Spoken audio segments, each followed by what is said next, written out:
Bom, então deixa eu só comentar com vocês sobre a prova. Bom, a prova de vocês já sabem que era essa função aqui. Aí, dependendo da prova, poderia mudar alguma coisinha, mas era essa função aqui. Aí eu perguntava no item A se essa função, não, eu pedi assim, verifique se as derivadas parciais existem no ponto 00. Bom, muita gente fez o que é normal, a derivação pelas regras de derivação, e até não tem nenhum problema. Só que quando você for derivar isso aqui pelas regras de derivação, você ia perceber que a derivada em relação a x dessa função ficaria x sobre a raiz. E a derivada em relação a y ficaria y sobre a raiz. Aí o que muita gente fez? Como eu tinha o ponto 00, na hora que foi aplicar o ponto 00, usou essa função. Só que na hora que você vai aplicar o ponto 00 para essa função, vai te dar o quê? Uma indeterminação. Aí muita gente usou isso como argumento de que a derivada não existe no ponto 00, já que a minha fração está dando uma indeterminação. Mas isso é verdade? A resposta é não. É verdade que a derivada não existe, mas o fato de uma função ter uma indeterminação não prova nada. Como o próprio nome já diz, é uma indeterminação, é algo que você ainda não sabe determinar. Se existe, se não existe. Então, toda vez que der uma indeterminação, isso não é um argumento para você dizer se aquele limite existe ou não existe, se a derivada existe ou não existe. Então, nesse caso, a pessoa, quando ela fosse jogar o 00, se deu uma indeterminação, ela ia ter que tentar provar de uma outra forma. E, nesse caso, você teria que usar a definição de derivada, né, que é o limite com h tendendo a zero, para aquela função. No final, ia ficar módulo de h sobre h, ia ficar 1 e menos 1, os limites iam ser diferentes, logo, não é derivável. Algumas pessoas também, elas provaram que a derivada em x não existe e esqueceram da derivada em y. Né? Aí você vai dizer, professor, mas só a derivada em x não é suficiente para dizer que não é diferenciável? É, só que no comando da questão, eu perguntava para você, eu falava assim, olha, verifique se as derivadas parciais existem. Então, pelo comando, você tinha que verificar. Mesmo que em x já fosse suficiente, mas você ia ter que verificar que para y também não existe, tá bom? Outro comentário também que eu queria fazer com vocês é que muita gente falou assim, olha, professor, já que fez as derivadas lá e no final disse assim, f não é de classe C1. Logo, f não é diferenciável. Alguns fizeram isso. Está certo isso aqui, gente? O que vocês acham? Não está certo. Tá? Isso aqui não implica nisso. O que a gente aprendeu é que se f for de classe C1, então isso implica que f é diferenciável. Ok. Ok. Agora, isso daqui não é verdade. Tá bom?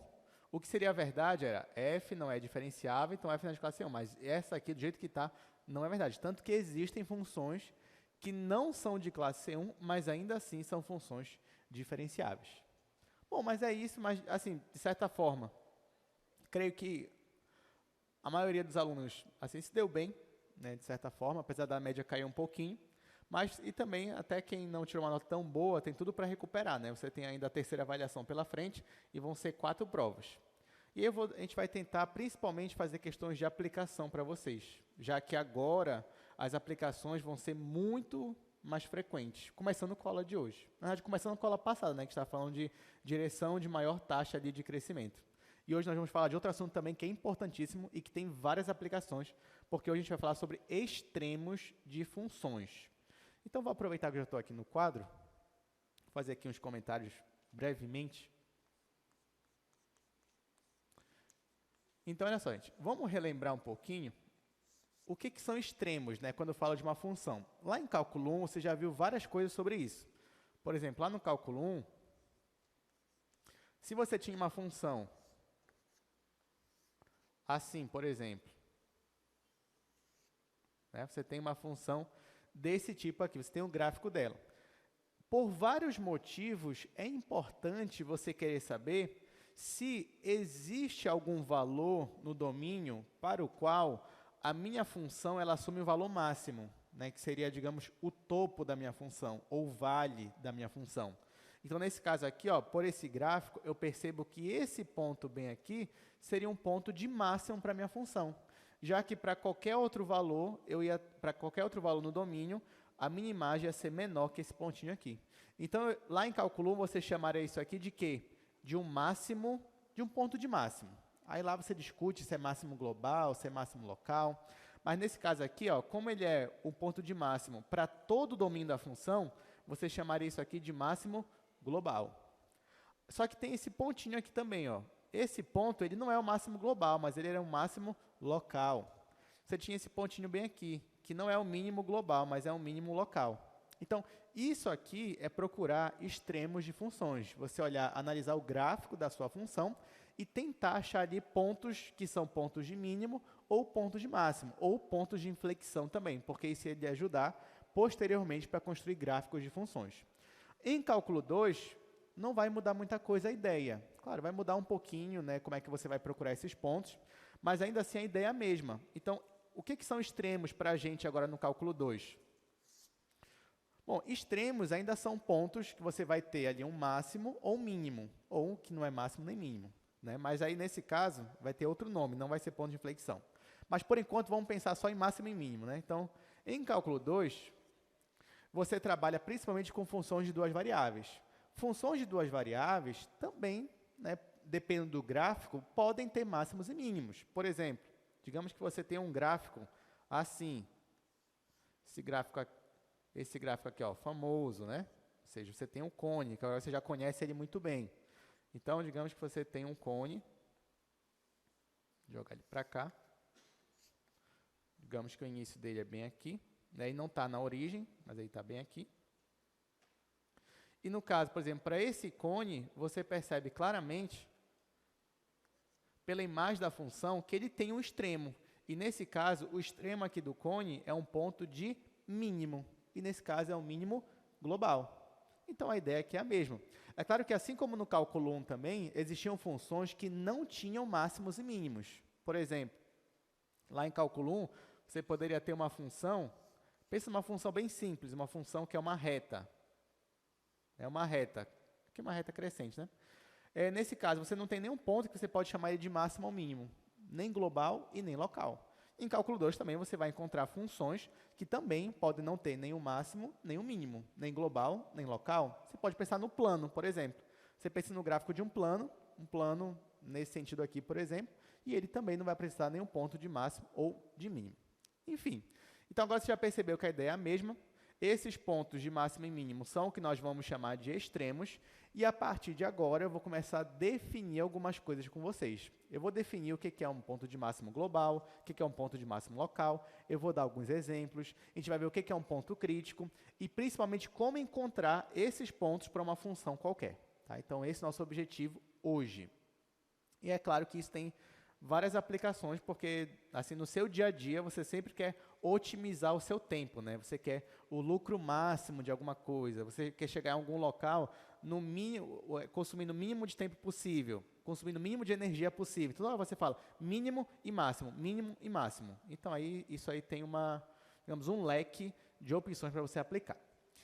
Bom, então vamos aqui para o slide, essa aula é a aula 18, onde nós vamos falar de extremos de funções, em particular, extremos de funções de duas variáveis, né? Então, apesar o que a gente vai ver aqui, é claro que se aplica, a gente poderia generalizar para funções de n variáveis, mas a gente sempre coloca duas variáveis, porque é quando a gente pode enxergar o gráfico delas, já que para esse tipo de função, o gráfico ele é 3D, e aí você consegue desenhar, você consegue visualizar e consegue perceber de forma mais clara o que está acontecendo ali na prática. Então, ó, primeiro eu queria falar sobre extremos absolutos, depois os relativos, depois pontos críticos, e por último vamos perceber que existe aqui também o teste da segunda derivada, só que é um pouquinho diferente lá do cálculo 1. Então, começando por extremos absolutos. Vamos lá. O que é um ponto de máximo absoluto ou global? Mesma coisa, se eu falar global absoluto é a mesma coisa. Então, digamos que você tem uma função de duas variáveis, e a gente vai dizer que um ponto aqui do domínio, que eu estou chamando de x0 e y0, ele vai ser um ponto de máximo absoluto se o quê? Ora, intuitivamente, um ponto ele vai ser de máximo global se a imagem dele for a maior de todas. E acabou. Matematicamente falando, isso significa isso daqui, ó.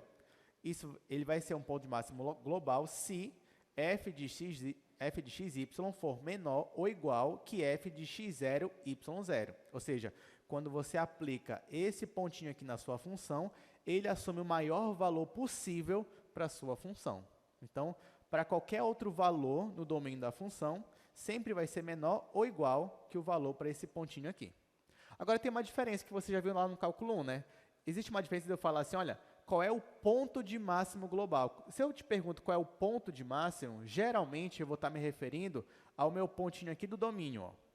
Agora, se eu te perguntar qual é o valor de máximo global, aí eu quero saber o valor da imagem para esse ponto, ok?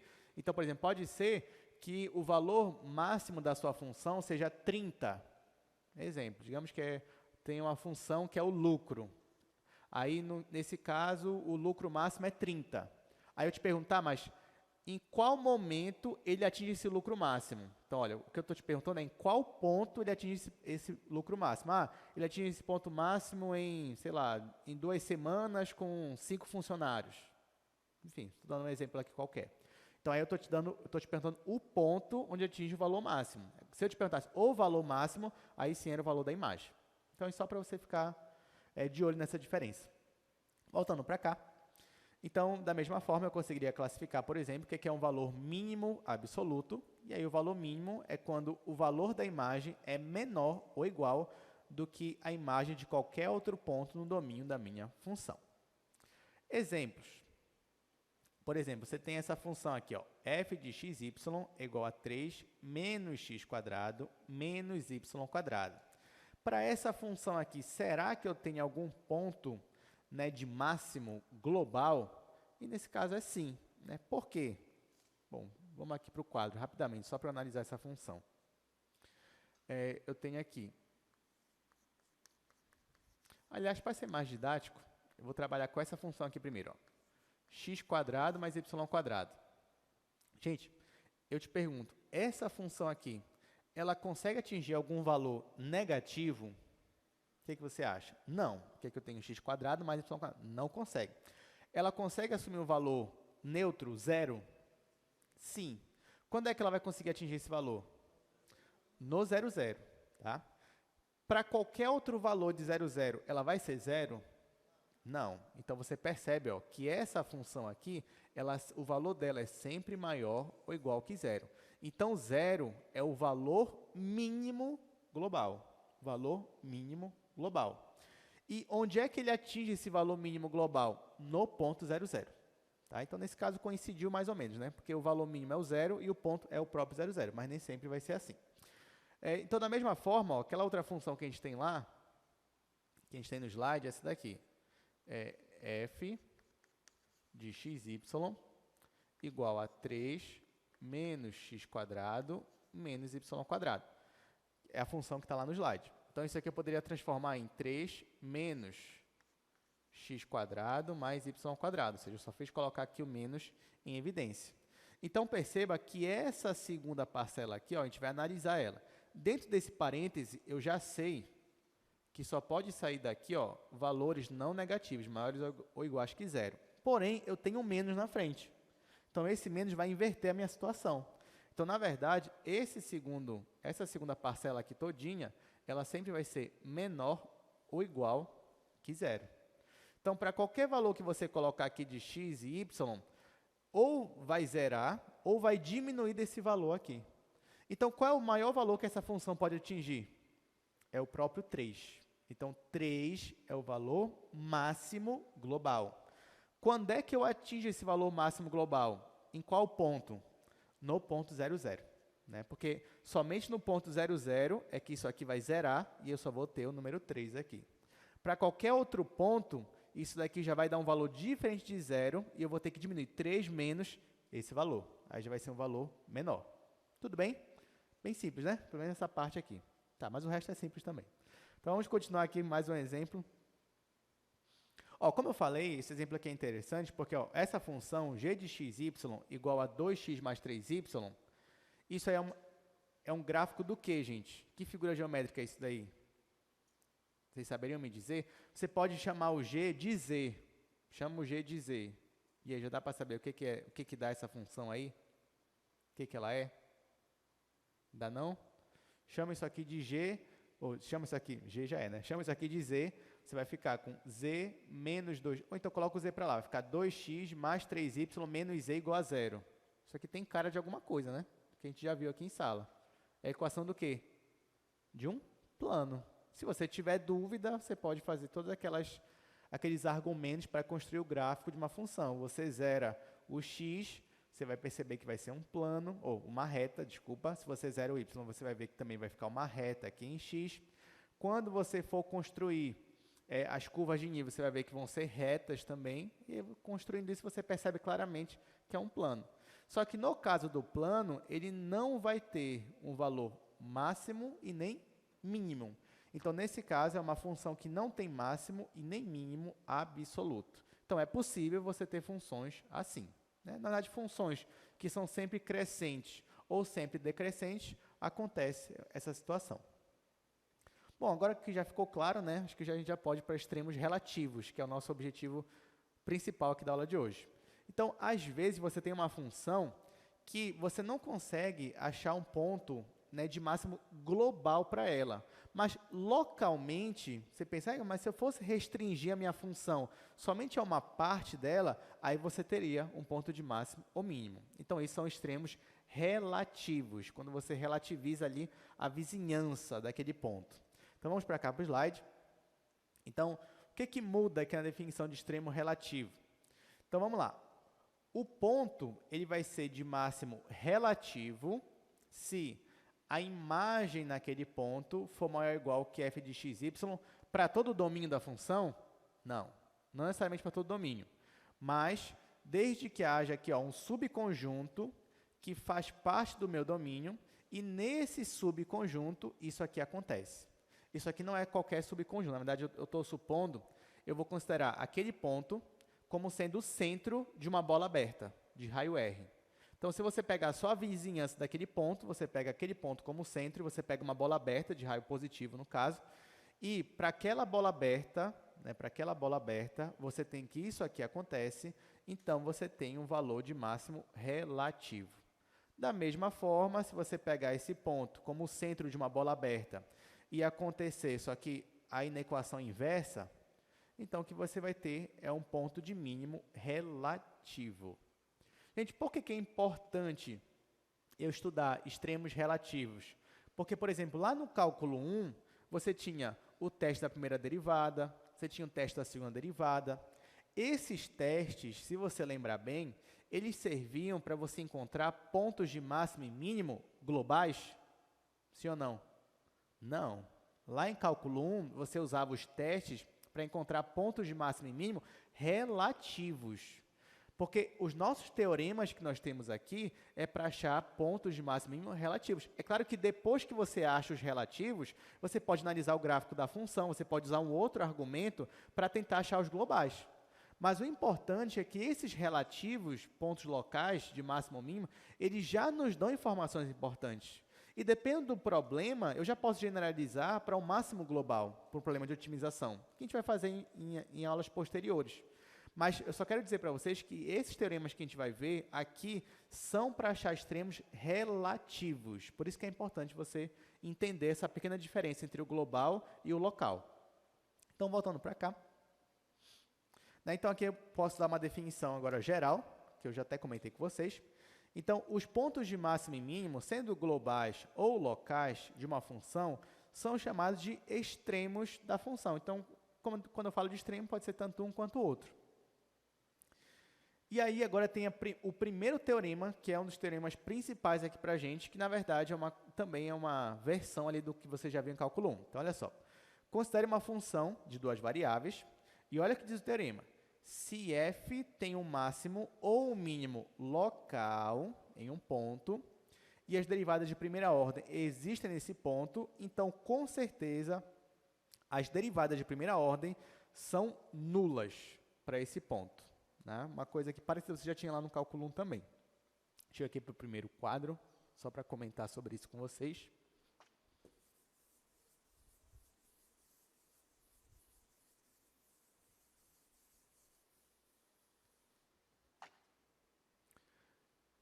Então, olha só, isso aqui é um teorema, né?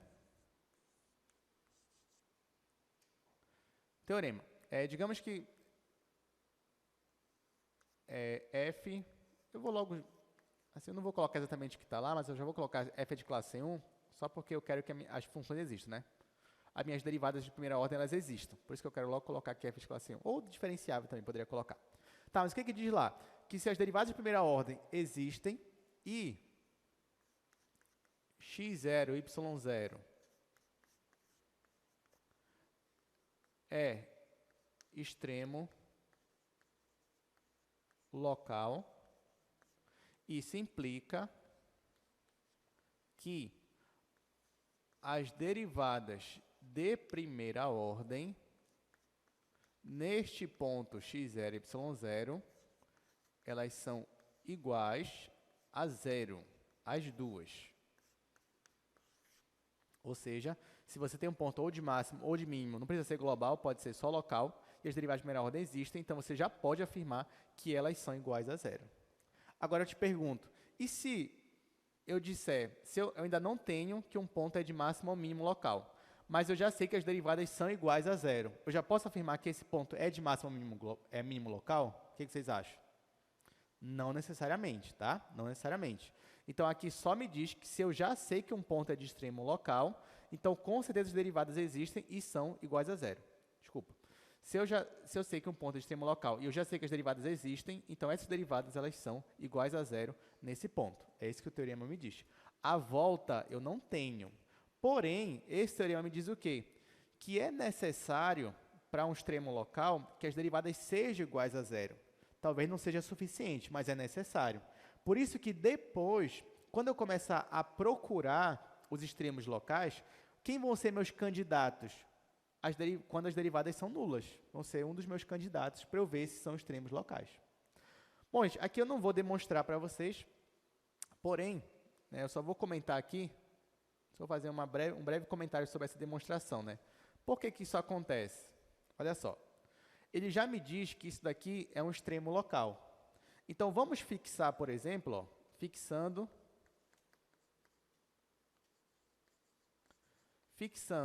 y igual a y0, temos.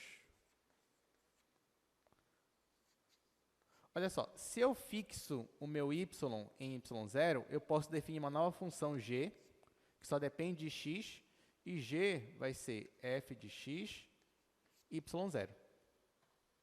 Ora, se isso aqui é verdade, então olha só. Quando eu fixo y como sendo y0, eu consigo definir essa função. Então, até agora eu não fiz nada demais. Só fixei uma variável e defini a minha função g de x como sendo f de x e o y fixo aqui no y0. Só que, por conta disso, olha o que vai acontecer.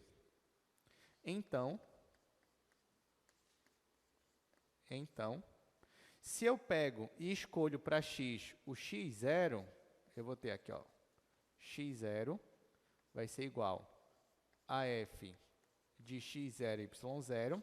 Isso aqui é um extremo, vamos considerar que é um máximo global. Então, isso aqui é um máximo global, isso aqui é maior ou igual que f de x, y0. Só que f de x, y0 é o g de x, e isso vale para qualquer x numa vizinhança. Então, o que eu estou mostrando para vocês é que quando eu fixo uma das variáveis como sendo ou x0 ou y0 e defino uma nova função, essa nova função, nesse ponto lá que eu não fixei, ela é um extremo local. Só que essa função aqui, g, é uma função de uma única variável. E você aprende no cálculo 1 que se você tem uma função de uma única variável e ela é um extremo local, então, com certeza, e a derivada existe, então a derivada dela é igual a zero. Isso é lá do cálculo 1.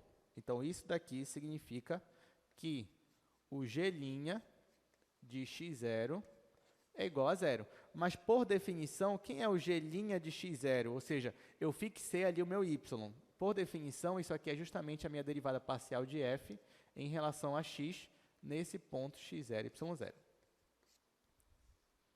Deu para entender, gente, mais ou menos? Isso aqui é só uma ideia de demonstração, que não é demonstração, isso é só uma ideia de demonstração. Então, só estou tentando te explicar por que isso aqui acontece. E que, na verdade, Isso aqui acontece como um resultado do que você já viu lá em cálculo 1.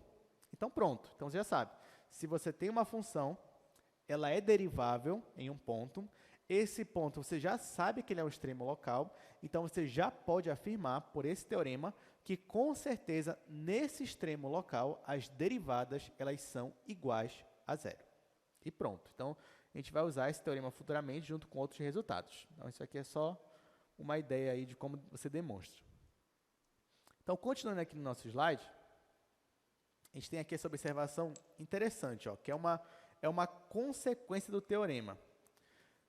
Olha, se x0 e y0 é um extremo local de f, então a equação do plano tangente é z igual a f de x0 e y0. Quer dizer, a pessoa não entendia essa observação. Calma, que a gente já vai ver isso aqui no quadro.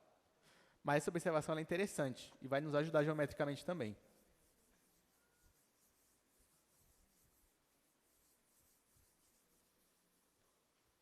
A gente aprendeu nas aulas passadas que se você tem uma função e você quer linearizar a função em um determinado ponto, você pode usar o quê?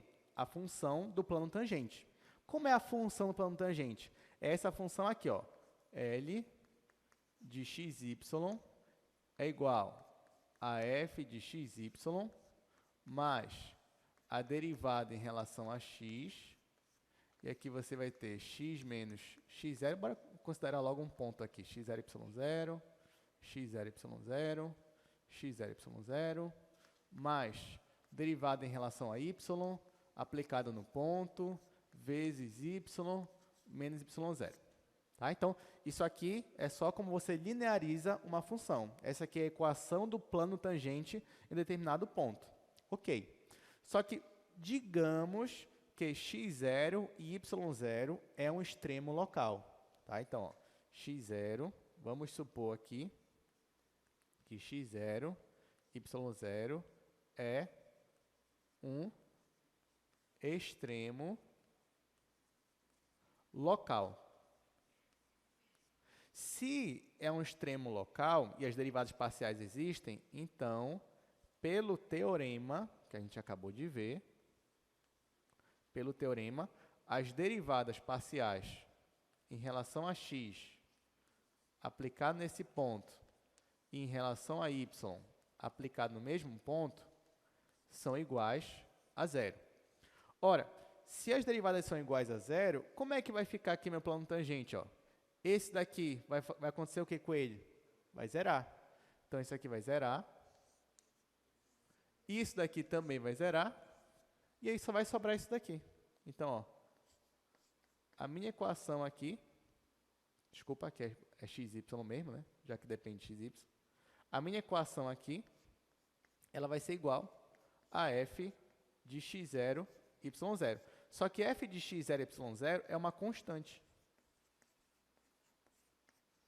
Então, olha só, o meu plano tangente, ele vai ser igual a uma função constante.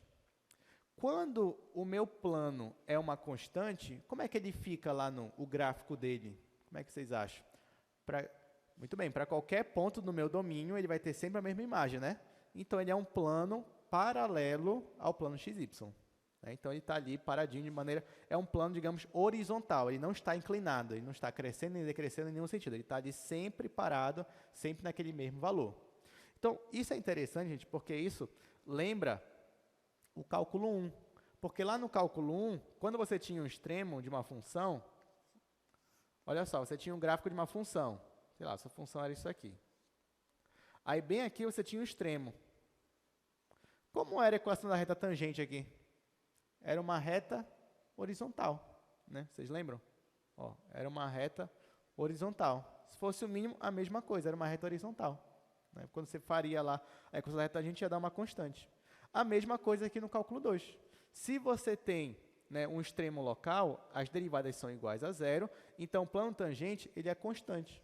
Então, por exemplo, se você tem aqui,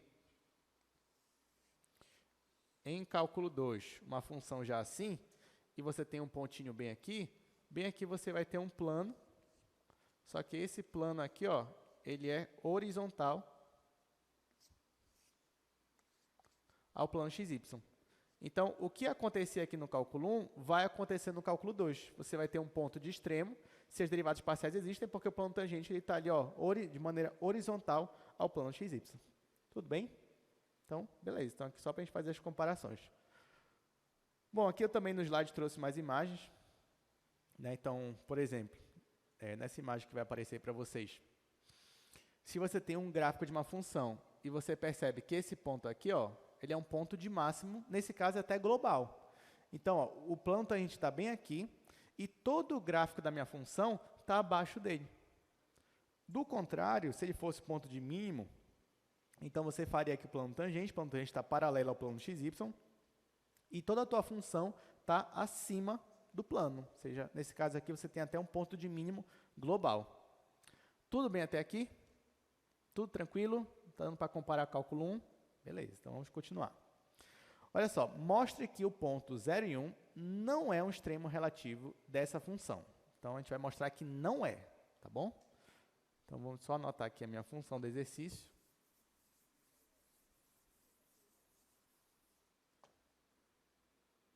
Gente, até agora, isso aqui só é uma introdução, tá? Porque o objetivo principal de hoje mesmo é procurar pontos críticos mesmo e ver se é máximo ou mínimo. Mas, claro que isso aqui é importante para você entender o final da aula.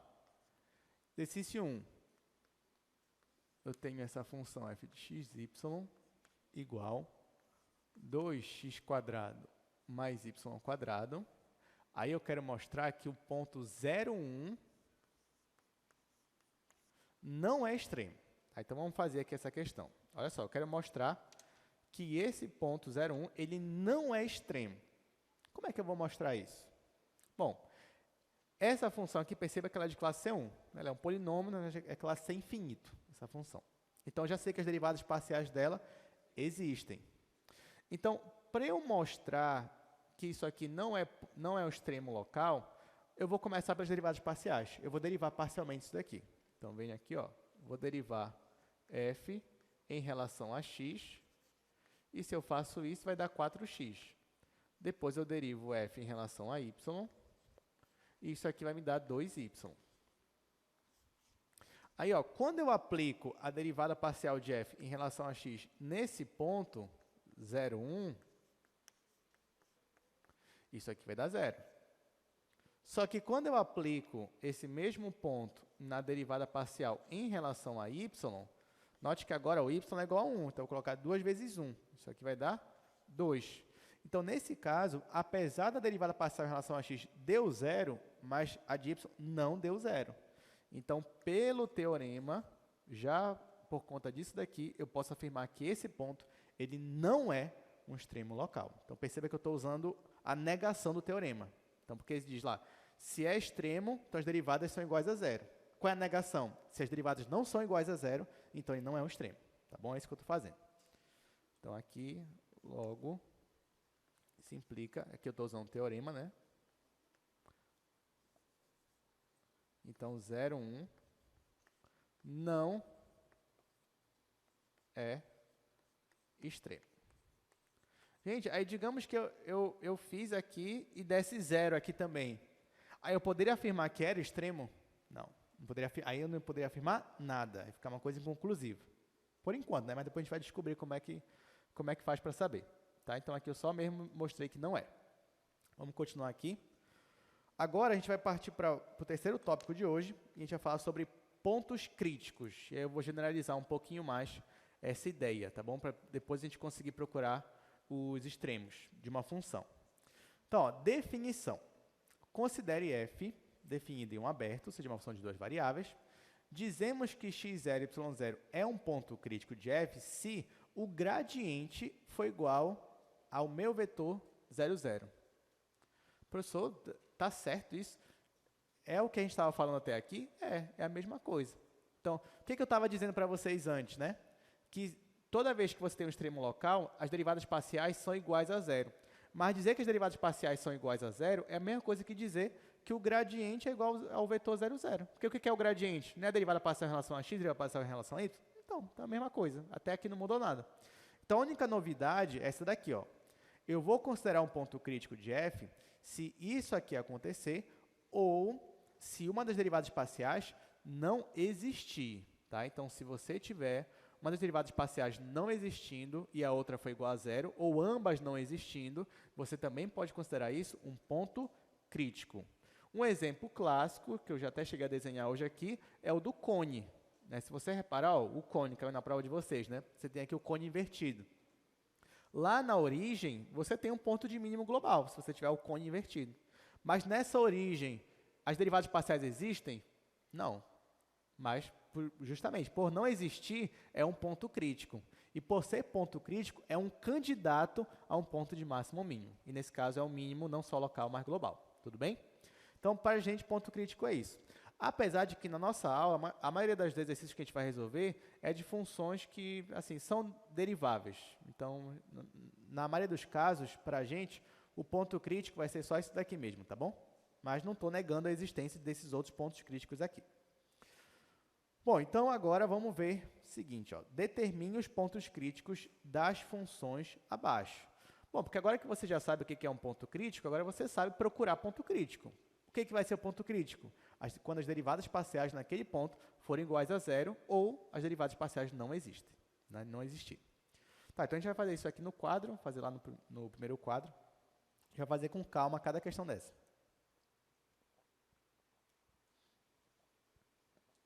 Gente, eu já adianto para vocês, se você quiser, vá escrevendo no seu caderno, porque essas funções aqui que vocês estão vendo agora, ó, essa função, elas vão se repetir ao longo da aula. Então, seria bom você já anotar no seu caderno, já saber qual é o ponto crítico, porque depois eu vou voltar para elas, tá bom? Então, deixa eu fazer aqui no quadro.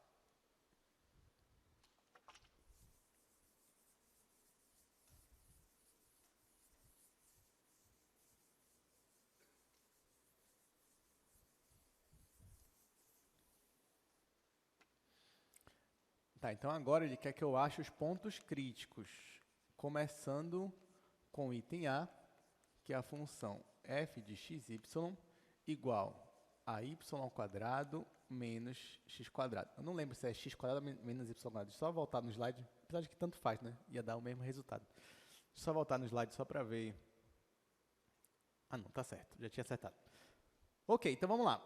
Vamos resolver esse item, essa função aqui, ele quer que eu ache os pontos críticos. Então, perceba o seguinte, gente, essa função aqui, ela é de classe C1?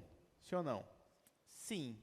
Por que eu estou perguntando isso? Porque se ela é de classe C1, então as derivadas elas vão existir. Então, na hora que eu for procurar ponto crítico, eu só tenho um caso de ponto crítico para essa função. Qual é o único caso de ponto crítico? As derivadas parciais têm que ser iguais a zero. Tudo bem? Então, ó, aqui eu já vou comentar, né? Então, observação. Essa função aí é um polinômio, então já sei que um polinômio é diferenciável, é de classe C1, C2, C3, C infinito. Então, pertence a esse conjunto aqui das funções de classe C1. Tá, então, já que ele pertence àquele conjunto, o único jeito de eu ter ponto crítico para essa função é quando o gradiente dela for igual à origem, ao vetor 0, 0. Mas o que é o gradiente mesmo? O gradiente é justamente a derivada parcial de f em relação a x, derivada parcial de f em relação a y. Então, na verdade, esse vetor aqui tem que ser igual ao vetor 0, 0. Quem é a derivada parcial de f em relação a x dessa função? Menos 2x. Então, vai ficar menos 2x. E quem é a derivada parcial de f em relação a y? 2y. Então, na verdade, a condição para ser ponto crítico é que esse vetor aqui tem que ser igual ao vetor nulo, 0, 0. Então, perceba que toda vez que você for achar ponto crítico, você vai montar um sistema. Por que um sistema? Porque dois vetores são iguais se cada coordenada for igual. Então, na verdade, ó, eu vou igualar essa coordenada com essa, e depois eu vou igualar essa coordenada aqui com essa daqui. Então, com isso, eu vou montar um sistema. Como é que vai ficar meu sistema? Vai ficar assim, menos 2x igual a 0, menos 2x igual a 0, 2y igual a 0. 2y igual a 0. Esse aqui, pelo menos esse sistema está fácil para a gente resolver, né? Ó, tenho menos 2x igual a zero. Então, x tem que ser quanto para zerar? X tem que ser zero. A mesma coisa aqui, ó, 2y igual a zero. Então, y é zero. Então, aqui o x tem que ser zero e o y tem que ser zero. Gente, quantos pontos críticos eu achei para essa função aqui? Quantos vocês acham? Foi 1, foi 2, foi 3, foi 0? Quantos foi? Um ponto crítico só. Tá? Então, o que é um ponto crítico? Ponto crítico são aqueles pontos que vão satisfazer esse sistema aqui. Ou seja, tem que resolver essa equação e essa aqui ao mesmo tempo. O único ponto que faz com que isso aqui faça sentido ao mesmo tempo é o ponto 0, 0. Tá? Então, nesse caso, o meu ponto crítico, vou abreviar aqui, ponto crítico vai ser somente o ponto 0, 0. Tá? Então, 0, 0 é o único ponto crítico para essa minha função. Então, não basta, por exemplo, professor, mas se eu pegasse esse ponto aqui, 0 e 2, ia zerar a derivada em x, tá, mas não ia zerar em y, então não é suficiente. Então, tem que zerar as duas derivadas parciais, tá? Então, por isso que eu só tenho um ponto crítico nesse caso. Esse aqui não seria. Tá, vamos fazer o item B agora.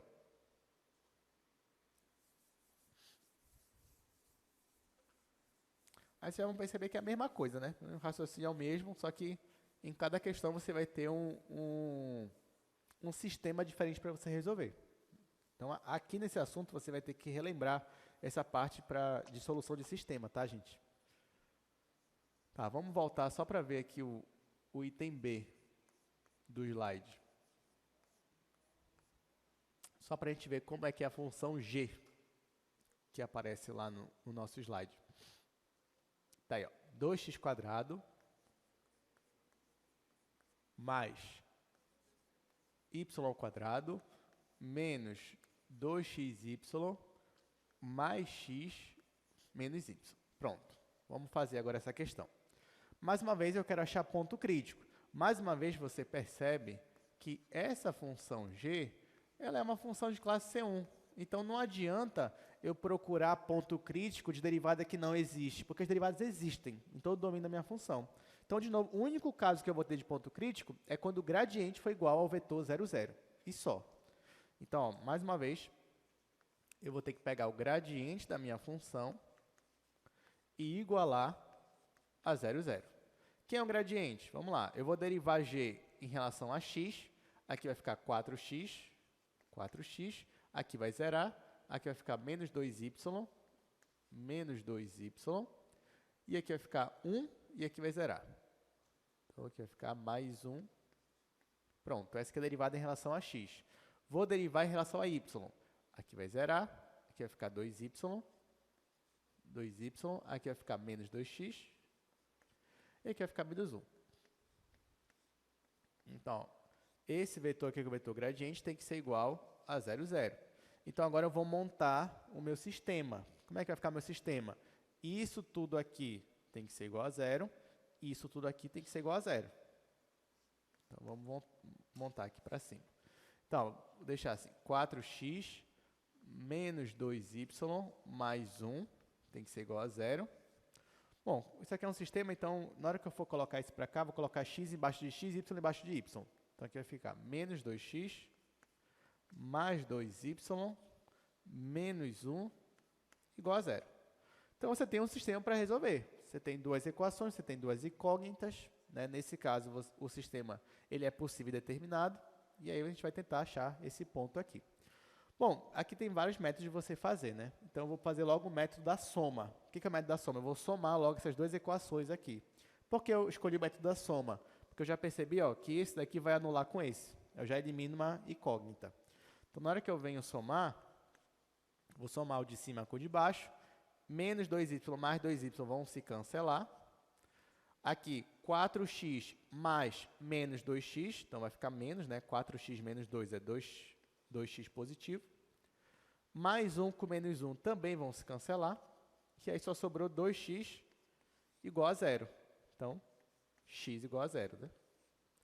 Tá, professor, de novo vai dar o 0, 0.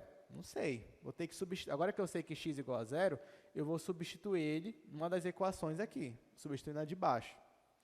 Então, ó, vou substituir ele aqui, agora que eu já sei que ele é 0. Então, vai ficar menos 2 vezes 0, que é 0, mais 2y, menos 1, igual a 0. Resolvendo isso daqui, eu vou ter que y é igual a 1 sobre 2. Tá? Então, quantos pontos críticos eu achei aqui? Apenas um ponto crítico. Né? Ou seja, só tem essa dupla aqui, ó, que resolve esse sistema. Então, esse é meu ponto crítico. 0 em x, meio em y. Então, bem aqui, ó, vou colocar minha resposta. A resposta é 0 e meio.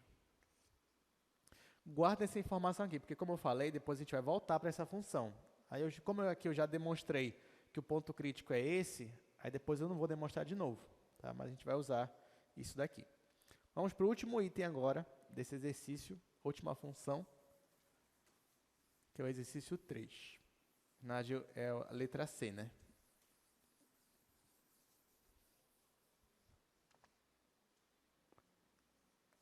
Letra C é a minha função h. H igual x à quinta mais y à quinta menos 5x menos 5y. Se eu não me engano é isso? É isso mesmo. Tá, então agora a gente vai de novo usar o mesmo raciocínio para achar o ponto crítico dessa função. De novo, essa função h, ela é de classe 1, então o único jeito dela ter ponto crítico é se o gradiente de h for igual a 0, 0. Vamos calcular o gradiente de h. Vamos derivar isso aqui em relação a x primeiro. Então, em relação a x, aqui vai ficar 5x à quarta. 5x à quarta. Aqui vai zerar. Aqui vai ficar menos 5. E aqui vai zerar. Então, vai ficar isso aqui. Derivando em relação a y. Aqui vai zerar. Aqui vai ficar 5y à quarta. Aqui vai zerar. Aqui vai ficar menos 5 também. Então, você tem essa equação. Dessa equação vai sair um sistema, já que eu tenho aqui um vetor de duas coordenadas. Então, como é que vai ficar meu sistema? Vai ficar assim. 5x à quarta menos 5 igual a 0. 5y à quarta menos 5 igual a 0. Olha, aqui eu posso dividir todo mundo por 5 para ficar melhor? Posso, né? Então, eu vou dividir todo mundo por 5. Então, eu vou dividir todo mundo por 5. Vou dividir todo mundo por 5. E aí, meu sistema vai ficar assim. X à quarta menos 1 igual a 0. Y à quarta menos 1 igual a 0. Ok, mas eu quero resolver isso daqui, né? Então, ó, vou resolver isso aqui separadamente. Vai ficar x à quarta igual a 1. Y à quarta igual a 1. Qual tem que ser o valor de x para que isso daqui seja igual a 1, gente? Você tem duas, né, opções. Ou x igual a 1, ou x igual a menos 1. Pode perceber, se x for igual a 1, 1 à quarta vai ficar 1, menos 1 é 0. Se x for menos 1 à quarta é 1 positivo, menos 1 é igual a 0. Então, aqui ó, você tem duas respostas para x, mais ou menos 1. E aqui é a mesma coisa, você vai ter duas respostas para y, mais ou menos 1. Só que agora, então, eu te pergunto, quantos pontos críticos eu tenho para essa minha função? É 1? É 2? É 3? É 4? É 5? É 6? Vamos lá. Na verdade, gente, aqui são 4 pontos críticos. Por quê? Porque o que é um ponto crítico? Não é um ponto que vai resolver esse sistema? É, né? Então, por exemplo, vamos ver aqui as possíveis respostas. Vou até colocar aqui. Pontos críticos para essa função. Por exemplo, se x for igual a 1 e y for igual a 1, isso aqui resolve o meu sistema? Resolve. Qual seria um outro ponto? Por exemplo, se x for menos 1 e y for 1, resolve? O que você acha? Resolve também, né? Olha, aqui a ordem importa, né? Então, se x for 1 e y for menos 1, vai resolver? Resolve também. E se os dois forem menos 1? Resolve? Resolve. Tem outra combinação aqui? Não. Então, nesse caso, são 4 pontos críticos que eu achei para essa função. Interessante, né? Então, na hora que a gente for estudar se esses pontos são de máximo ou mínimo locais, eu vou ter que aplicar o teste da segunda derivada para cada ponto individualmente. Então, primeiro você vê lá os pontos críticos, depois você vai aplicando individualmente em cada um. Porque pode ser que esse aqui seja de máximo, pode ser que esse aqui seja de mínimo, pode ser que esse aqui não seja nenhum nem outro, e esse aqui pode ser de máximo de novo, não sei. Isso aqui a gente vai ver depois. Bom, com isso terminamos esse exercício, então. Guarde essa informação que a gente vai usar ela de novo mais tarde, tá bom? Então, vamos vir para cá, nosso slide. Então, estamos chegando no final da aula, né? Apesar de que a gente ainda tem muito tempo, né? Mas nessa última parte da aula, então, eu quero falar com vocês sobre o teste da segunda derivada. E como eu comentei anteriormente, esse teste é, digamos, a parte principal da aula de hoje. Tá? Então, preste muita atenção, porque eu vou precisar que vocês entendam, que vocês saiam daqui entendendo esse teste. Assim, não digo nem a demonstração, porque a gente nem vai demonstrar ele, né? Mas pelo menos saber aplicar o teste da segunda derivada. Bom, então antes disso, ó, vamos fazer aqui mais uma definição. A definição é a seguinte: um ponto crítico que não é extremo relativo, nós vamos chamar esse ponto crítico de ponto de Sela. Tudo bem? Então, ó, lembrando, quem vão ser os nossos candidatos a pontos de máximo e mínimo? Vão ser os pontos críticos, porque são eles que a derivada é igual a zero ou que a derivada não existe. Agora, esse ponto crítico não garante que ele vai ser um extremo local. Pode ser que ele não seja. Quando ele não for extremo local, então nós vamos chamar ele de ponto de Sela. Tá? Então, ou um ponto crítico vai ser um extremo local, ou ele vai ser um ponto de Sela. A gente vai entender depois por que esse nome, ponto de Sela. Tá? Mas guarda esse nome aí por enquanto. Antes de eu falar do teorema também, eu preciso falar para vocês o que é o famoso hessiano. Tá? Então, vamos entender aqui que funçãozinha é essa interessante que vai nos ajudar. Então, olha só, se você tem uma função f, ela é uma função de classe C2, gente, se f é de classe C2, quer dizer o quê? Que as derivadas até segunda ordem existem e são contínuas. É isso. Bom, então, se eu tenho uma função f que é de classe C2, eu poderia, se eu quiser, montar um determinante só com as derivadas parciais de segunda ordem? Poderia. Isso é uma definição válida? É. Agora a questão é, tá, mas para que eu quero definir isso daí? Então, essa definição aqui, ó, esse determinante é o que nós vamos chamar de função hessiano. Tudo bem?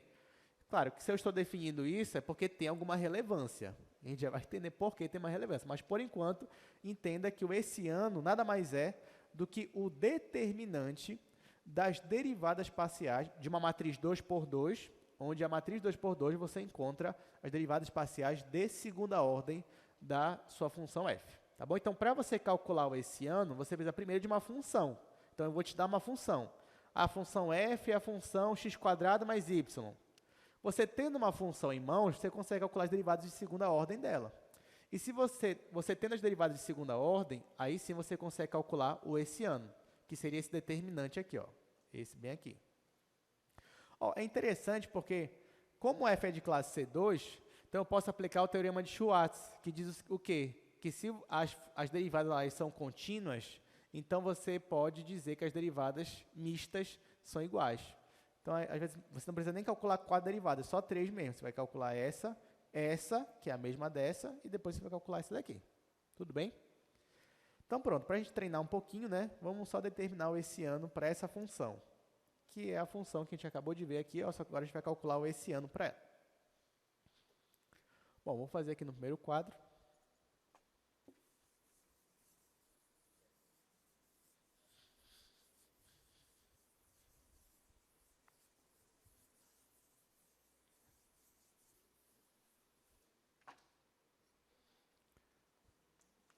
Esse é o exercício 3, a minha função, agora eu estou chamando ela de função f, mas a minha função f é x² mais y à quinta menos 5x menos 5y. Ele quer que calcule o esse ano para essa função. Muito bem, para eu calcular o esse ano, primeiro que você já sabe que essa função aqui é de classe C1, também de C2, C3 e assim por diante. Então, para eu calcular o esse ano, tenho que calcular as derivadas parciais de segunda ordem para esta função. Então, vamos lá. Vou calcular primeiro as derivadas de primeira ordem. Então, ó, derivada de primeira ordem da minha função. Eu já calculei anteriormente, né? É 5x à quarta menos 5. Derivada parcial de primeira ordem em relação a y. Eu já calculei anteriormente, é 5y à quarta menos 5 também. Tá, agora que eu tenho de primeira ordem, eu vou calcular de segunda ordem, que eu preciso delas para esse ano. Então, aqui, ó, vou dividir aqui em duas partes. Então, aqui eu vou calcular a derivada segunda em relação a x novamente. Aqui vai ficar esse 4 desce, 5 vezes 4 é 20, aqui vai ficar 20x ao cubo. 20x ao cubo. E aqui a derivada vai ficar zero, já que é uma constante. Aqui embaixo, eu já derivei em relação a x, vou derivar em relação a y agora. Só que quando eu for derivar em relação a y, quanto é que vai dar isso aqui, gente? Zero, porque nem aparece mais o y aqui. Então, isso aqui vai zerar. Tá, é a mesma coisa que eu vou fazer aqui. Bom, só que aqui é de classe C2, né? Então, já sei que as derivadas mistas, elas são iguais. Então, isso aqui também vai ser zero, porque quando eu for derivar isso aqui em relação a x, isso aqui vai dar zero. Agora, eu vou derivar novamente em relação a y. Aqui o 4 de novo vai descer, vai ficar 20y ao cubo. 20y ao cubo. E esse aqui vai dar igual a zero. Agora que eu tenho as derivadas de segunda ordem, eu consigo calcular esse ano. Basta eu montar elas em cima de uma matriz 2×2 e calcular o determinante. Então, o esse ano da minha função f, aqui eu só estou dizendo que é o esse ano da minha função f. Você não precisa colocar o f, né? Fica meio subentendido de qual função você está calculando. Às vezes eu vou colocar, às vezes eu não vou calcular. Às vezes eu não vou colocar.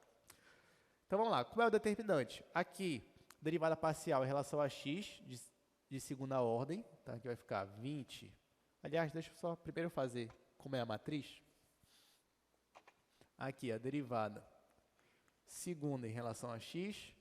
Aqui, derivada mista em relação a x, depois em relação a y.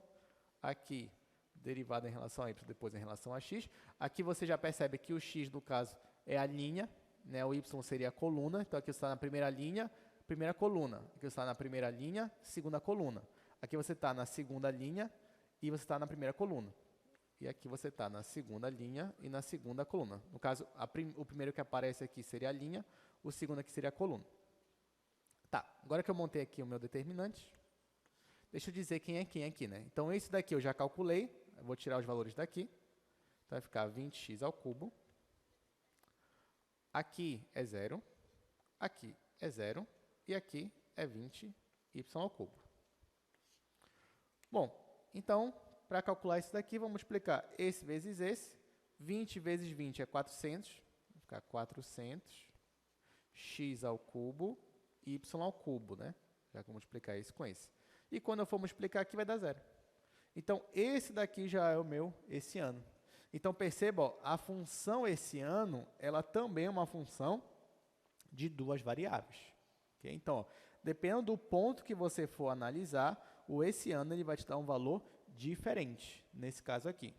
Claro que dependendo do esse ano, pode ser que seja uma função constante, mas em geral, o esse ano é uma função que depende da variável x e também depende da variável y. Alguma pergunta? Tudo tranquilo? Tá, então vamos partir para a próxima agora.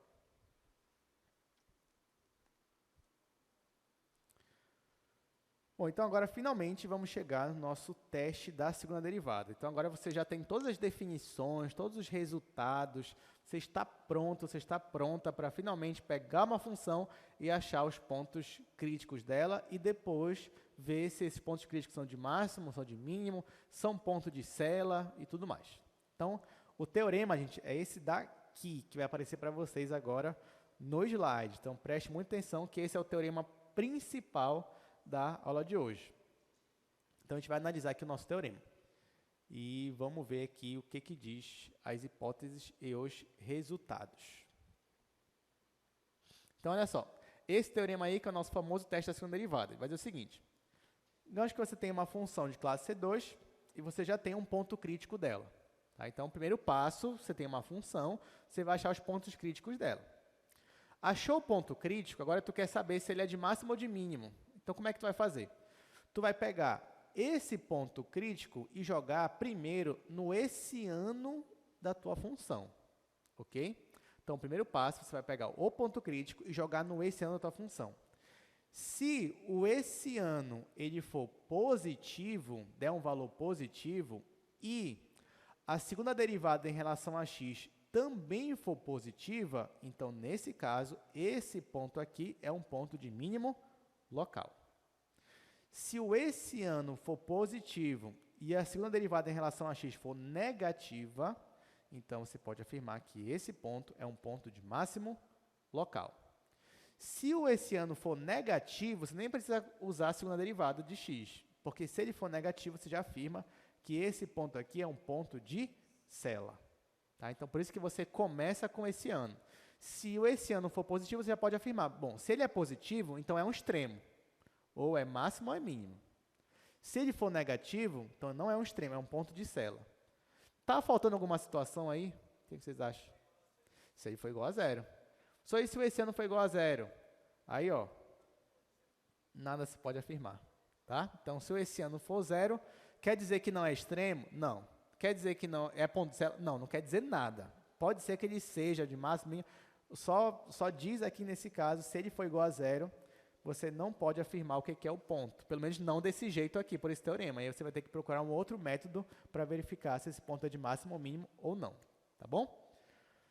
Bom, então, gente, para você, acho que uma dica boa para você é porque lembra o seguinte, lá em cálculo 1, quando você tinha, por exemplo, a segunda derivada, né, a segunda derivada positiva, a concavidade era para onde?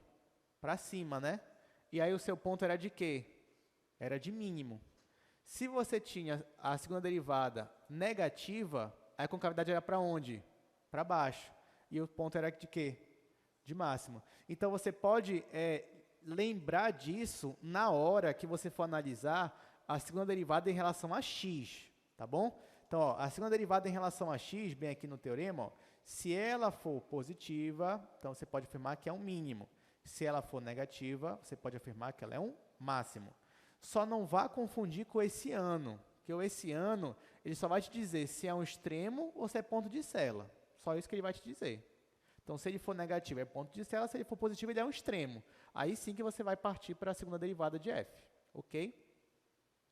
Você pode se perguntar, professor, mas por que eu usei aqui a derivada em relação a x? Não poderia usar em relação a y?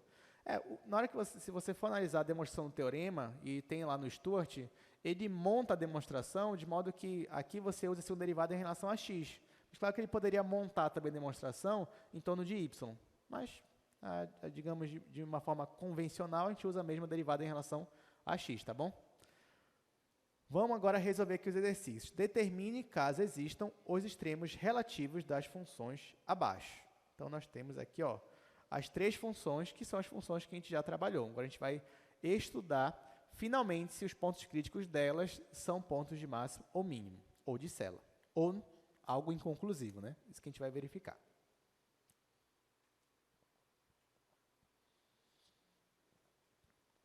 Como a gente tem um bom tempo também, eu vou aproveitar, para cada questão dessa, a gente vai analisar o gráfico dela. Bom, vou fazer aqui no segundo quadro. Apesar de que eu ia usar isso aqui, mas tá bom.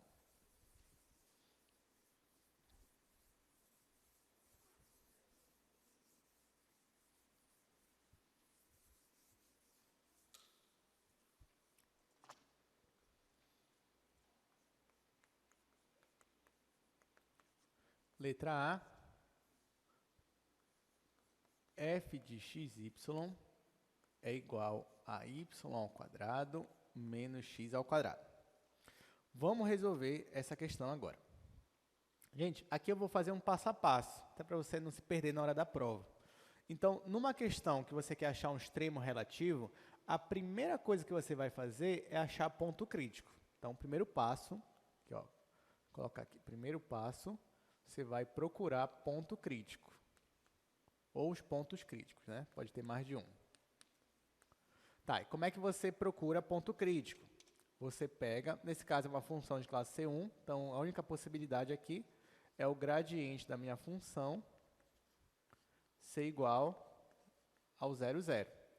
Aqui a gente já fez, mas só vou resumir, as derivadas parciais, aqui vai ficar menos 2x, 2y igual a 0, 0.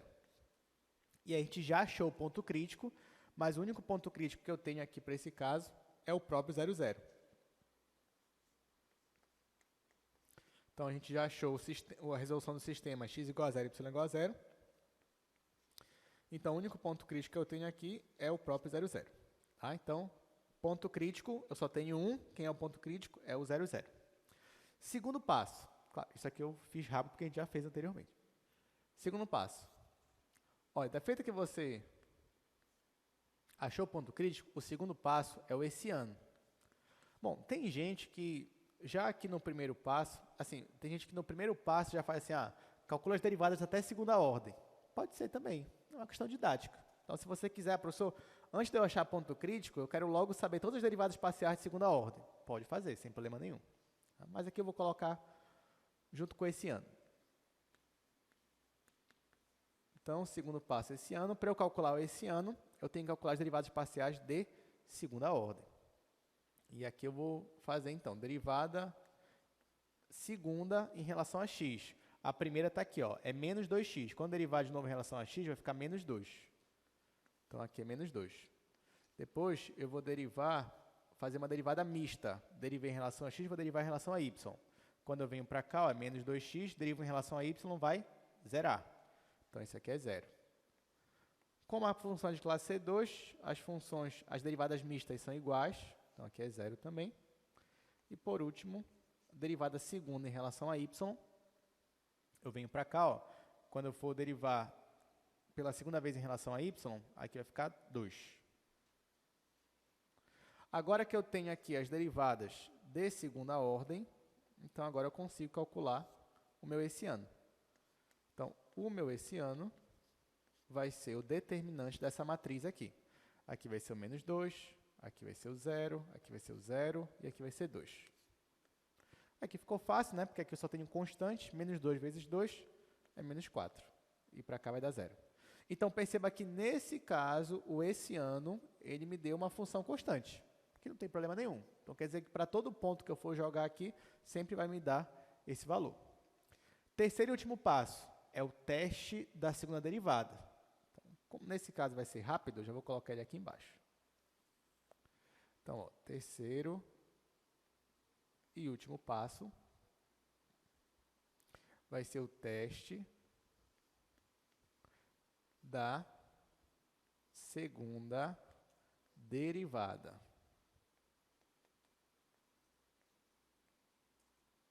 Tá, então o que eu faço desta segunda derivada? Eu vou pegar os meus pontos críticos, nesse caso eu só tenho um, que é o 0, 0, e vou jogar na função hessiano. Então, quando eu faço isso nesse caso, ó, quem é o meu ponto crítico aqui? É o ponto 0, 0. Então, vem aqui. Só que, na verdade, o meu hessiano não depende de x e y, ele sempre vai ser menos 4. Então, para o ponto 0, 0, ele vai ser igual a menos 4. Menos 4 é um valor negativo, ou seja, o meu hessiano para esse ponto aqui deu menor que 0. Então, pelo teste da segunda derivada, esse ponto aqui é um ponto de quê? Ponto de célula. Então, aqui, vou colocar assim, logo 0, 0 é ponto de célula. E aqui eu termino a minha questão. Só tinha um ponto crítico para analisar, analisei ponto de célula, acabou. Então, nesse caso, perceba que é uma função onde eu não tenho extremo local. Não tenho. Não tem nenhum ponto de máximo, nenhum ponto de mínimo. Não existe um ponto. Mesmo que você vá analisar só a vizinhança dele, ainda assim sempre vai ter valores maiores e menores. Então, é isso que aconteceu. Vamos ver o gráfico da função para eu saber, afinal, o que está acontecendo, né? Como assim, ponto de célula já? Você vem aqui, ó, f de x, y igual a y ao quadrado menos x ao quadrado. Ó, então está aqui. para ficar mais claro, né, deixa eu colocar o ponto de célula é o 0, 0. Então, vou colocar aqui 0, 0. F de 0, 0. Está aqui, ó. Então, esse nosso ponto A, que aparece aqui para vocês, é o nosso ponto crítico que eu descobri que era um ponto de célula. Aí você vai dizer, professor, mas aqui, ó, tá errado, porque eu estou vendo que esse ponto A aqui é um ponto de mínimo. Será? Bora girar aqui, ó. Ó. Ah, não, então ele é de máximo. Não. Né? Então, por isso, ó, ele não é nem de máximo, nem de mínimo. Por qualquer valor que você colocar aqui, analisar ele sendo o centro e pega qualquer bola aberta, raio positivo, sempre vai ter valores maiores e menores. E por que ele é um ponto de célula? Porque, de novo, você está aqui lembrando uma célula de cavalo. Por isso que ele tem esse nome. Inclusive, essa função aqui, mesmo que você não soubesse nada do que a gente estudou hoje, você saberia resolver, né? Porque a gente já fez o gráfico dela aqui em sala. Então, professor, não sei nada de extremo. Vou fazer o gráfico, plota o gráfico. Sem GeoGebra, plota lá no papel mesmo. Analisa o gráfico da função. Analisou, você já vai ver, tá. Não tenho máximo nem mínimo. Eu tenho só aqui um ponto de célula, né? Apesar de que para ponto de célula, você ia ter que saber um pouquinho as definições. Mas você pelo menos ia saber que não tem extremo. Bom, vamos resolver as outras então, né? Letra G agora, para fazer de novo, tentar ver se tem máximo, se tem mínimo, o que está acontecendo aí. Vou ter que apagar aqui, não tem jeito.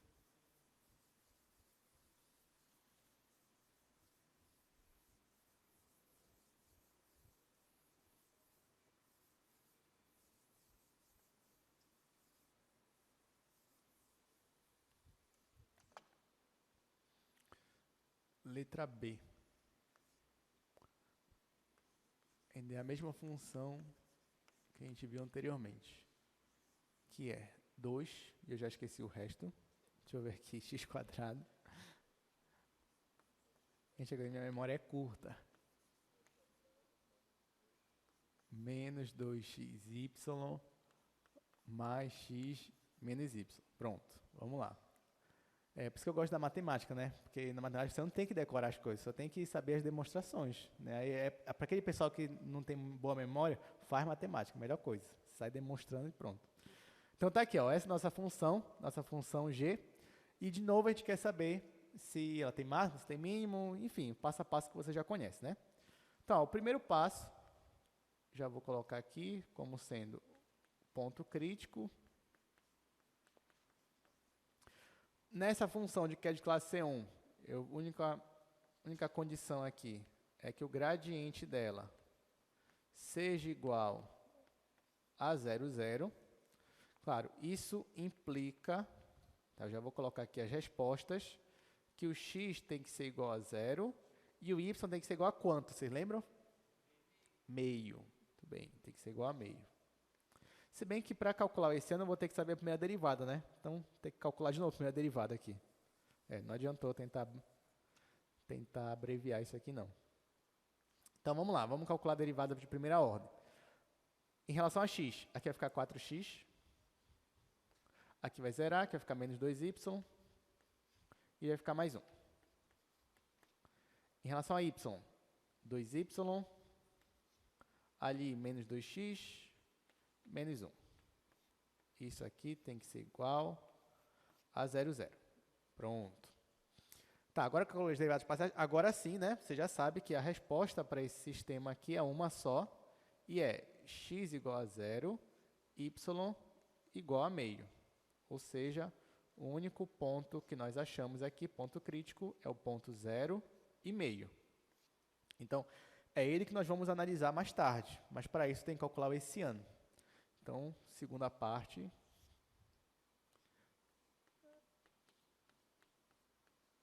Esse ano. Bom, para o esse ano, vamos ter que calcular de segunda ordem, as derivadas parciais de segunda ordem. Então, em relação a x, primeiro, duas vezes, eu vou olhar para cá e derivar em relação a x. Isso aqui vai zerar, isso aqui vai zerar. E aqui vai ficar 4. Então, aqui é igual a 4. Agora, eu vou calcular a primeira derivada mista, que vai ser igual a outra também, né? Já que essa função é de classe C2. Então, ó, vou calcular isso aqui em relação a y agora. Isso aqui vai zerar e aqui deu menos 2. Então, finalmente, não zerou, né? a minha derivada mista. Aqui também, se eu derivar em relação a x, vai dar menos 2.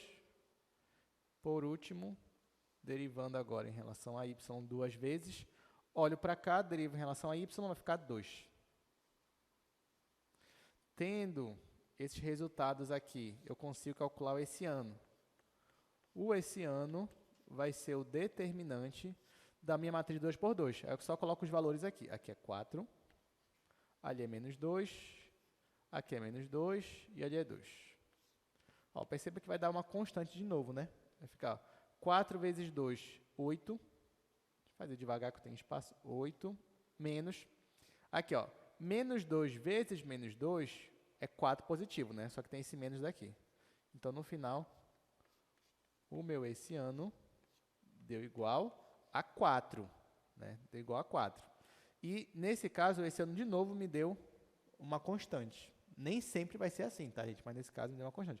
E aí, você já percebe que essa constante é positiva, né? Então, onde tiver ponto crítico, nesse caso, ele vai ser um extremo. Porque o essiano vai dar sempre positivo para qualquer ponto, né? Mas eu só tenho um ponto crítico mesmo, né? Então, eu vou analisar ele. Aqui já acabou o espaço, vou para o primeiro quadro. Apesar de que aqui eu quero conservar essa informação. Vou para o segundo quadro.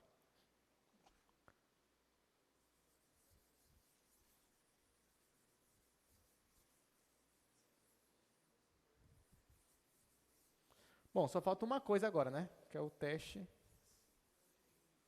da segunda derivada.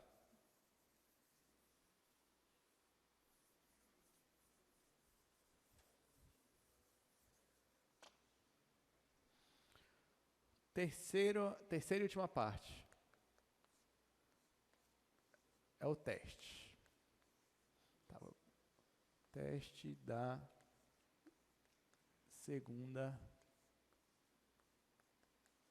derivada.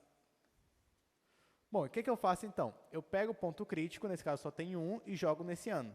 Então, o ponto crítico aqui eu achei é o ponto 0,5. Ele deu igual a 4. 4 é um número positivo, então eu já sei que esse daqui é um extremo. Agora eu vou para outra parte do teste. Então, já que esse ano deu positivo, eu vou analisar agora a segunda derivada em relação a x, para esse mesmo ponto. E aí eu venho aqui e coloco e, na verdade é uma função g, né? G. Quando eu pego esse mesmo ponto e jogo na segunda derivada em relação a x, quem é a segunda derivada em relação a x? Ó, bora voltar para cá. É bem aqui, ó. A segunda derivada em relação a x também é uma constante, que é 4. Então, eu venho, não importa qual seja o ponto, já dá sempre 4. 4 é positivo. Logo, esse ponto aí, ó, 0,5 é um ponto de quê, gente? É um ponto de mínimo. É um ponto de mínimo local. Então, nesse ponto aqui, a minha função ela assume um mínimo local. Uma outra coisa, a questão ela não pediu, mas dependendo da questão, poderia muito bem pedir. O quê? O valor de mínimo local. Vamos dizer que ela pediu, né? Vamos calcular aqui rapidamente. Vou colocar aqui como ponto 4. Vou colocar assim, valor do extremo. Olha só, então, por exemplo, se eu te perguntar o seguinte, se eu falasse assim, olha, diga para mim qual é o valor mínimo local dessa função, o valor dela, ou seja, a imagem dela. O que você tem que fazer nessa última parte? Você vai ter que pegar esse ponto, que você sabe que é mínimo local, e jogar na função. É na função, não é na derivada da primeira ordem, segunda, não, é na própria função. Então, eu venho aqui ó, e calculo g, x igual a 0, y igual a meio. O fato de x ser 0 já ajuda a gente, né? Porque a função ela é grande. Ó, a função está bem aqui no terceiro quadro. Ó, o fato de x ser 0 vai fazer com que isso aqui seja 0, isso aqui vai ser 0 e isso aqui vai ser 0. Ou seja, só vai sobrar y ao quadrado menos y, sendo y meio. Então, vai ficar meio ao quadrado, meio ao quadrado, menos y, que é meio também. E aí eu calculo. Meio ao quadrado vai ficar 1/4 menos meio. Isso daqui vai dar, quando você coloca em evidência, vai ficar menos 1/4. Então, esse daqui é o valor de mínimo local. Qual é o ponto? 0,5. Qual é o valor? Menos 1/4. E aí pronto, você finaliza, você conseguiu analisar toda a sua função. Bom, vamos olhar o gráfico dela agora, né? Como é que fica aí no GeoGebra?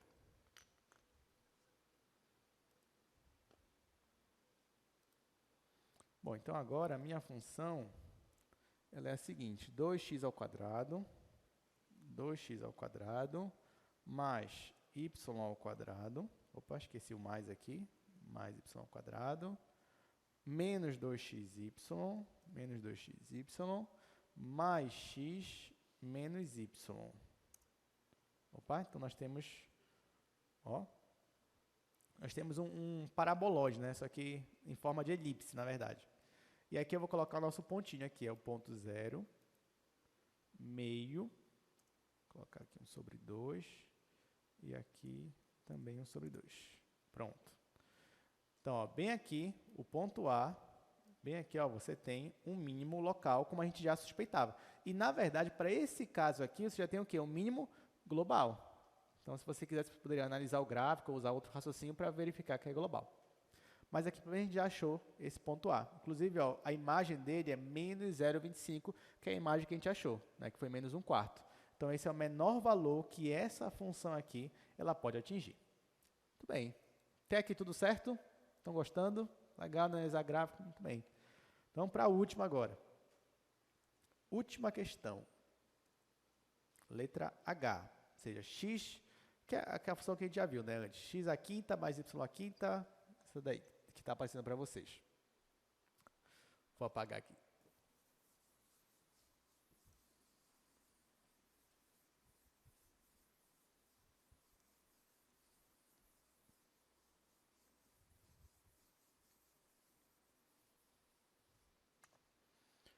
Letra C, h de xy é igual a x à quinta mais y à quinta menos 5x menos 5y. Aí, de novo, primeiro passo, vamos procurar o ponto crítico. Nesse caso, a única possibilidade que nós temos é se o gradiente da minha função h for igual a 0, 0.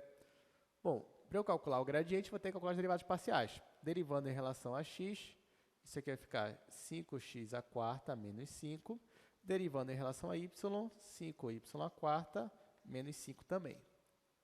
Igual a 0, 0. Quando a gente foi resolver esse sistema, a gente percebeu que o x ele tem que ser mais ou menos 1. E a mesma coisa o y, ele tem que ser mais ou menos 1. Então, nesse caso, nós encontramos 4 pontos críticos, 4 possibilidades. E são eles.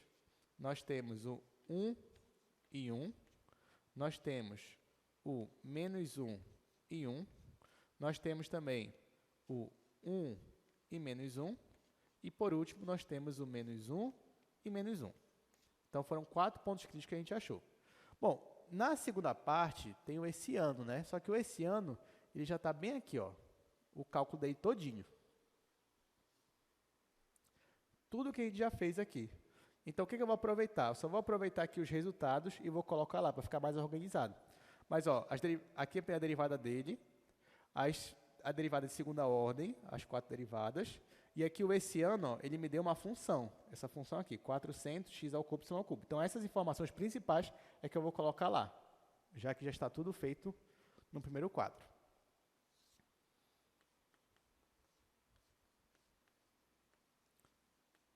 Então, aqui nesse ano, eu precisava da derivada de segunda ordem em relação a x, e aqui eu já sei que é 20x ao cubo. As derivadas mistas, eu já sei que deram 0, as duas, né, já que são iguais. E a derivada aqui em relação a y ficou 20y ao cubo. Aí, quando eu joguei no meu determinante, o hessiano, ele ficou essa função aqui, 400 x ao cubo, y ao cubo. Agora a gente vai para a última parte.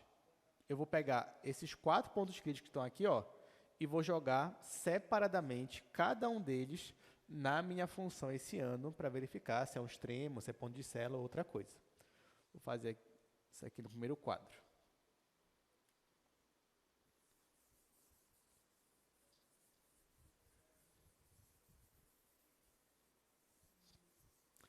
Professor, mas eu vou ter que fazer para cada um deles? Sim, você tem que fazer para cada um deles.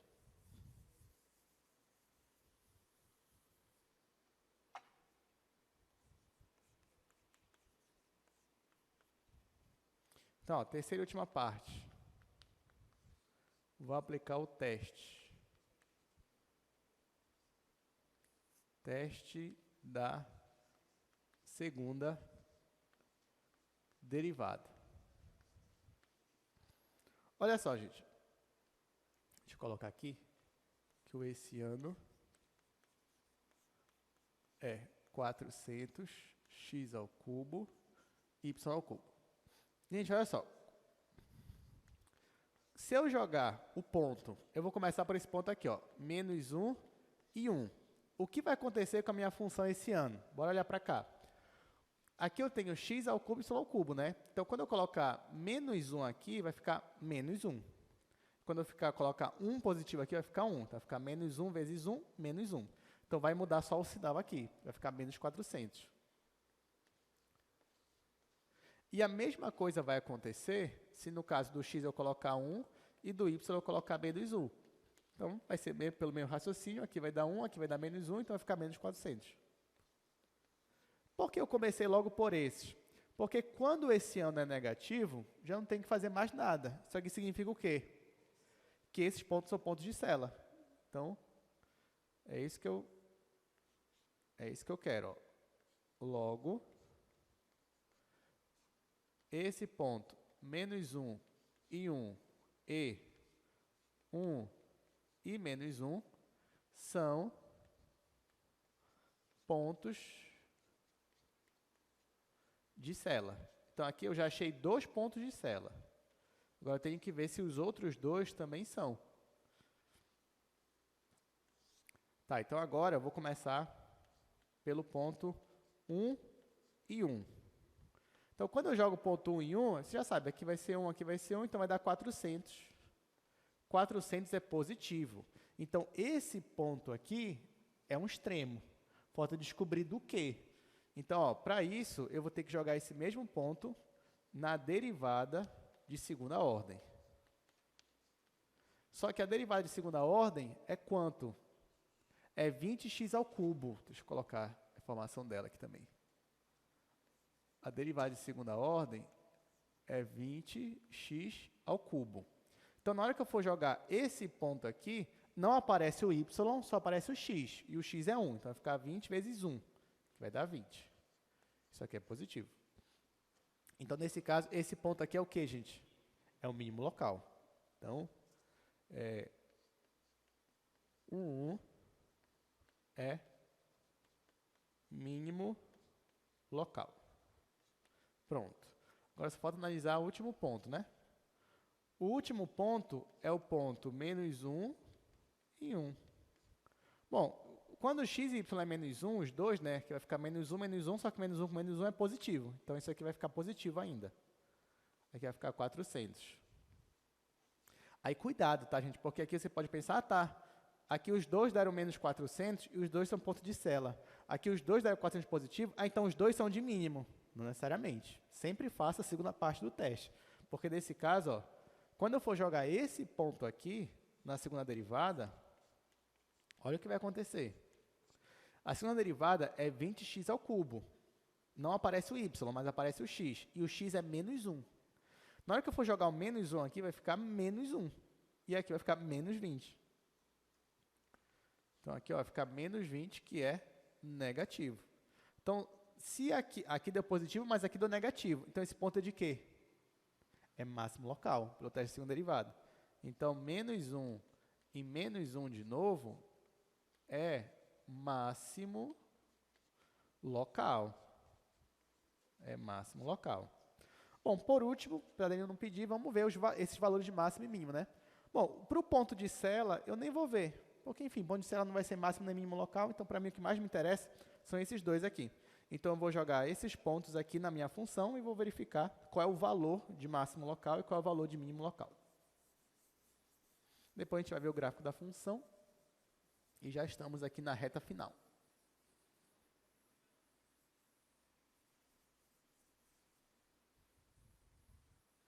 Vou aproveitar, esse que já está até escrito aqui, ó. Pronto. Tá, vamos ver o valor dos extremos agora, né? Então, eu vou usar primeiro meu ponto 1, 1. Bom, a minha função é essa daqui, ó.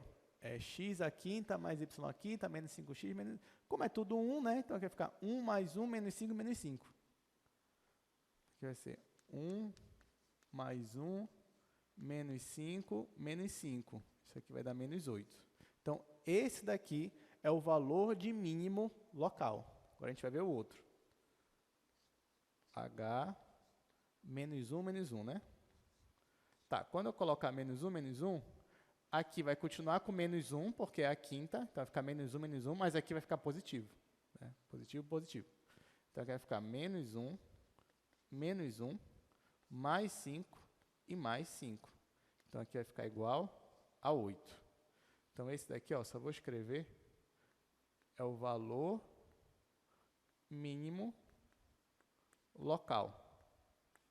E esse daqui é o valor de máximo, o valor máximo local.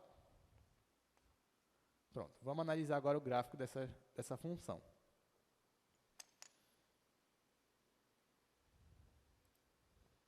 Então, aqui eu só vou colocar aqui x à quinta mais y à quinta menos 5x menos 5y. Tá aqui, ó. Então, deixa eu tirar um pouquinho o zoom. Opa. Tá, deixa eu só colocar nossos pontos aqui.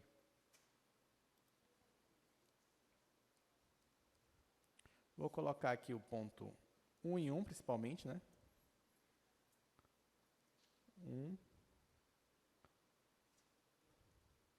1, pronto. Vou colocar também o menos 1 e o f de menos 1. Pronto. Aqui eu vou colocar os pontos de cela também, só para a gente ver. 1, menos 1, f de 1, menos 1. E por último, menos 1, f de menos 1 e 1. Pronto. Então, olha só. Esses dois pontos, aqui, ó, o ponto B é o ponto menos 1, que a gente viu que é um ponto de máximo local. Nesse caso, esse ponto é de máximo global? O que vocês acham? Não, porque você percebe aqui, ó, se eu esticar mais um pouco, a função continua crescendo. Né? Então, não é o máximo global, mas é local. A mesma coisa vale para o A. O A é o ponto 1, 1. Então, nesse caso aqui, ó, o valor dela está bem aqui, que é o valor menos 8. É um mínimo local, apesar de não ser um mínimo global. E esses dois pontos aqui, ó, deixa eu me aproximar deles agora. A gente viu o que são pontos de cela. Ó, bem aqui o ponto D. Aqui ele parece um mínimo, né, mas quando eu jogo para cá ele vai aparecer um máximo. E a mesma coisa vale aqui para o ponto C. Ele parece de mínimo aqui e aqui ele parece de máximo. Então, na verdade, os dois são pontos de cela. Entenderam? Tudo certinho? Bom, então é isso, gente. Acredito que a gente vai continuar na próxima aula. Na próxima aula, a gente vai resolver alguns problemas de máximos e mínimos. Porque se você percebeu, o que a gente fez hoje aqui foi só de função mesmo. A gente dava uma função sem um contexto. Na próxima aula, a gente já vai pegar essa função, dar um contexto para ela, o que essa função é, e para depois a gente achar os máximos e os mínimos. Então, é isso. Lembrando que sexta-feira, a priori, é aula normal de monitoria. Não falte para você resolver os exercícios. E a gente se vê novamente na segunda-feira. Então, até mais.